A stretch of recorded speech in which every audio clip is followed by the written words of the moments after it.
Stop hating yourself.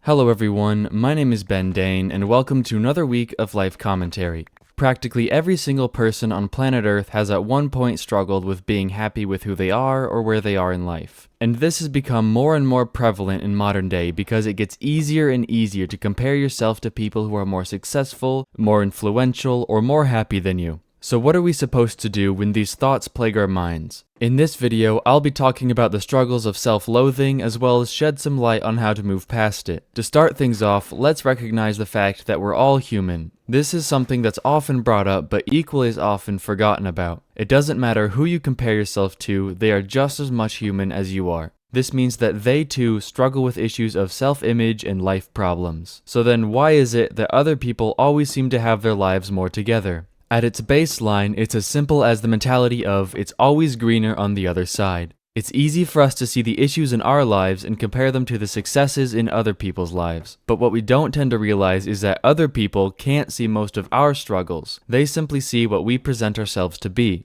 And this is exactly what's happening when you look at other people and compare yourself to them. Their lives seem so well put together simply because you don't get to see them at their worst. And this is especially pertinent in social media. There, people post pictures and stories of all the good times, which makes it seem like they're living the life of luxury, but very few people frequently share about their troubles online. This makes it increasingly easy to see your own life as bare and mundane because other people seem to only be living the good life. So the first step to removing your self-hatred is to accept that nobody is without struggles, no matter how good their life looks from the surface. From there, focusing on your strengths is the easiest way to build up your self-image. This is what I personally found to be the most helpful. A few years ago, I saw myself as someone who couldn't seem to do anything worthwhile. I kept trying to force myself to be great at whatever I thought was the practical next step in life, but I kept coming up short. Because of this, I grew to hate who I was and I wasn't getting anywhere close to where I wanted to be in life. It wasn't until I shifted my focus onto things I was good at or passionate about when I started to realize my potential. And all it took for me was sitting down for 10 or so minutes to make a list of everything I could think of that I either enjoyed or was good at. From there, I was able to reallocate some of my time and energy towards those things, allowing me to feel much more capable and accomplished in life.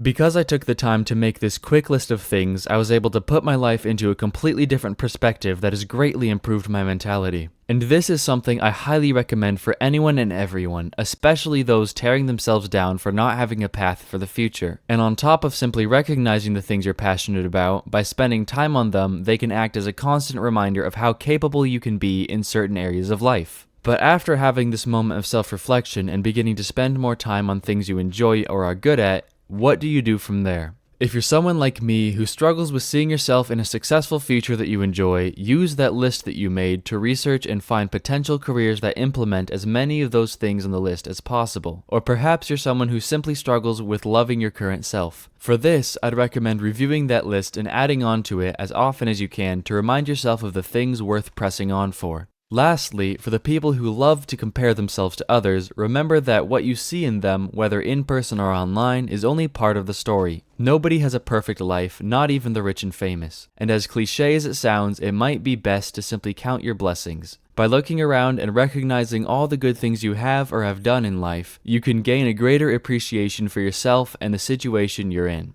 So the next time you struggle with either hating yourself or the point of life you're in, remember to not compare your negatives with someone else's positives, but rather focus on the good things you have going for you. If you enjoyed this video and want to see more, consider leaving a like, subscribing, or checking out the playlist on my channel containing more content like this. I've been Ben Dane, and I'll see you another time.